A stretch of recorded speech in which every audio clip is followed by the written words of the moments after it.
સહકારિતા મંત્રી અને ગાંધીનગર લોકસભાના ભારતીય જનતા પાર્ટીના ઉમેદવાર અમિત શાહના પ્રચારના શ્રીગણે છે. તમે જોઈ શકો છો કે મોટી સંખ્યામાં તેમના રોડ શોમાં લોકો જોડાયા છે.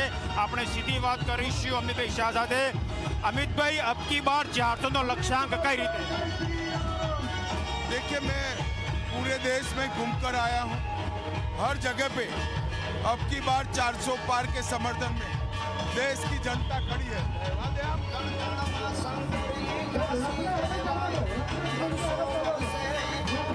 ગાંધીનગર લોકસભા માટે 10 લાખનો લક્ષ્યાંક, વિધાનસભા 26 લોકસભા માટે 5 લાખનો લક્ષ્યાંક.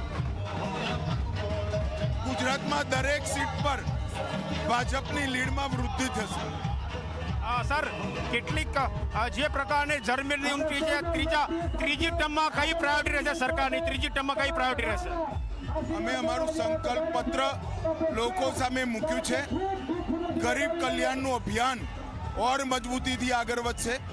દેશની સુરક્ષા અને દેશની સમૃદ્ધિ બંને બનાવવા માટે એક નિશ્ચિત રોડમેપ તહેત નરેન્દ્રભાઈ આગળ વધી રહ્યા છે અને 2047માં આત્મનિર્ભર અને સંપૂર્ણ વિકસિત ભારતની કલ્પના પણ પૂરી.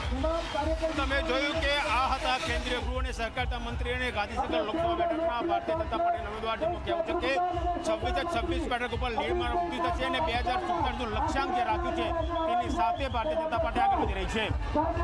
કેમેરા પર્સન શૈલેષ બગડા સાથે ગૌરવ પટેલ, ઝી મીડિયા, સાણંદ.